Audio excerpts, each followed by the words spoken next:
and when he had drunk, the spirit came again, and he revived. Wherefore he called the name thereof En-hakkarath, which is in Lehi unto this day. And he judged Israel in the days of the Philistines for 20 years.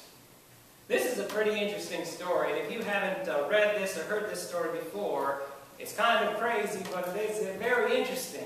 I mean, you look at Samson and the things that he did, catching those foxes entire time, those torches in between their tails and setting them loose in the cornfields, and then beating and then killing all these guys single-handedly. It's an amazing feat. There's amazing things that Samson did against the Philistines in this chapter of Scripture.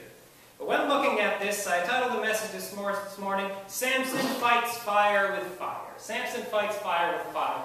I want us to look at all the things that Samson did in this chapter of Scripture.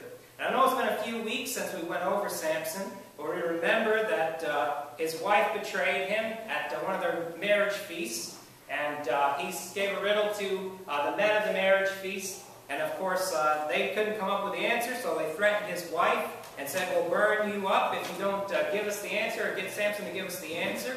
And she betrayed him, and of course Samson got mad, and he went back to his parents' house, and here he is at the top of this passage of Scripture, coming back to meet his wife, and what does he bring her as a way of saying he's sorry? Brings her a present, right? Guys, that's what you need to do, right? If your wife may be mad at you or whatever, you always need to bring a present, and it makes things better sometimes. What do you think, John? Anyway, Samson brought her a present, and it was a baby goat. What would you ladies think if your husband was mad at you and came home with a baby goat? Not a very good present. Jordan, you might like that, all right? Aaron, she might too. Aaron likes goats, but I wouldn't know where to put the thing. John done it. What's that? John done it. Oh, really? Okay.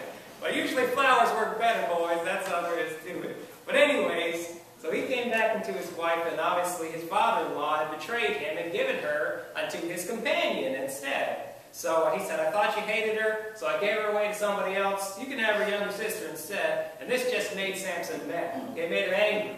Put the fire in him, and he fought back fire with fire. So the first thing I want you to see about Samson Fights Fire with Fire is how he first used foxfire against the idolaters. He used foxfire against the idolaters. And this is literally foxfire, not what you find in the woods. So let's look at this verses 1 through 5 beginning. But it came to pass within a while after, in the time of wheat harvest, that Samson visited his wife with a kid, and he said, I will go into my wife into the chamber. But her father would not suffer him to go in. And her father said, I verily thought that thou hast hated her. Therefore I gave her to thy companion. Is not her younger sister fairer than she? Take her, I pray thee, instead of her. And Samson said concerning them, Now shall I be more blameless than the Philistines, though I do them a displeasure. I want us to look at that verse first, verse 3. He used foxfire against the idolaters. Why did he use this foxfire? Why did he send these foxes into their cornfields and into their wheat fields and their olive groves and their grape vines? Because first he was angry because his father-in-law gave his wife away to somebody else. And also, as he says there in verse 3, Samson said concerning them, Now shall I be more blameless than the Philistines. Put this down for the first thing. He used foxfire against the idolaters, first for their broken bond. They broke their bond. They broke that marriage vow. He didn't break his marriage vow with his wife. His father-in-law did. They had that bond together. They had that marriage vow, and they broke that bond. So what did he do? They broke the bond of marriage, and there was nothing holding him back now, he said. I will be found blameless because they're the ones who broke up this bond, he said. It's not my fault. It's my father-in-law's fault who did this. So he said, I'll be found blameless, though I do them this displeasure. The first thing is, he used foxfire against the idolaters, first for their broken bond. The second reason why he used foxfire against the idolaters, look at verse 4 and 5 with me. It says, And Samson went and caught 300 foxes, and took firebrands, and turned tail to tail, and put a firebrand in the midst between two tails. And when he had set the brands on fire, he let them go into the standing corn of the Philistines, and burnt up both the shocks and also the standing corn with the vineyards and the olives. So he used foxfire against the idolaters, first for their broken bond. They broke the bond between Samson and the Philistines, between Samson and his wife. Not only that, but he burned down their crops because they were idolaters. It tells us in verse 1 that it was around the wheat harvest. This was a time when the Philistines, they would take the wheat harvest, they would take the corn harvest, and they would sacrifice things to their god Dagon, which we'll read about later on. but they sacrificed things to their god Dagon. So what basically he was doing was he was burning down those sacrifices that they were presented to an idol. So I want you to see this. So basically he was justified in what he was doing, and God used this for his purpose because he was burning down these false sacrifices that were going to these false idols, and instead burnt them down for the use of God. He burned their sacrifices to Dagon, and he burnt up their livelihood. Now I want you to think about this, going on to the next point, and Mark and Joey and all you guys who plant crops, how would you feel if somebody took these 300 foxes, and that's a crazy thing, catching 300 foxes and putting torches in between their tails, tying them together and setting them loose in the field. But how would you guys feel if somebody burnt down your crops? Okay. If they're insured, right, you'd be happy with me. But I want you to think about this, because now the Philistines were mad because all their crops got burned down. But the first thing, Samson fought fire with fire. He used fox fire against the idolaters. Took those 300 foxes, tied their tails together, put a torch in between those tails, and set them loose in all the fields.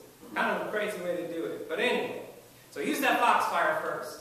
The second way that Samson used fire with fire, verse 6 through 8, let's read this together. It says, Then the Philistines said, Who hath done this? And they answered, Samson, the son-in-law of the Timnite, because he had taken his wife and given her to his companion. And the Philistines came up and burnt her and her father with fire. And Samson said to them, Though you have done this, yet will I be avenged of you, and after that I will cease. And he smote them hip and thigh with a great slaughter, and he went down and dwelt in the top of the rock of Edom. I want us to see the second thing here. Samson first fought fire with fire. He used fox fire against the idolaters. Secondly, he used the fire of vengeance. He said, I will be avenged of you. He used the fire of vengeance against the betrayers. You can see this process going on and on. I mean, he used this fox fire against them. They retaliated by doing what? They burned his wife and his father-in-law. I want you to see how crazy this is, though, this first point here. He used the fire of vengeance against the betrayers. First, for those who reaped what they sowed. Verse 6, it says what? And the Philistines came up and burnt her and her father with fire. What did they threaten with his wife in the last chapter we looked at there? If she didn't get the riddle out of Samson, what were they going to do to her? Burn her and her house with fire. Burn it to the ground. Burn her. Kill her that way. And basically, what does she do to get out of being burned? She betrayed her husband. She betrayed the man of God. So what basically happened here? Instead of going to her husband and saying, look, these guys are threatening me with fire. Can you help me out, Samson? Which he would have gladly done. Obviously, he can handle himself. Instead, she went to the pagan people and said, look, I'm going to do you guys a favor, and I'm going to get this out of you. So I put this down for this thing. For those who reaped what they sowed, she reaped what she sowed because she betrayed Samson. Not only the time before, but here now, her father-in-law and herself, they betrayed Samson, and she went to another man. You reap what you sow is what this shows you. Don't play with fire or you'll get burned. What goes around comes around is what you need to think about here. This woman and her others, a very terrible thing what happened to them. But she should have turned to Samson before instead of betraying him. And even in this sense, she should have turned to her husband instead of to another man. So they reaped what they sowed and what they did here. But I want you to see Samson's reaction to this. Because even though his wife was that bad and left him for another man, even though this happened to Samson, he still was mad about them killing his wife, even as bad as she was. And so what did he do? He fought this with his fire of vengeance. This is awesome to me when you look at verse 7 through 8. It says, And Samson said to them, Though you have done this, yet will I be avenged of you, and after that I will cease. So let's look at that verse a second. What did he say here? They basically killed his wife and father-in-law because, one,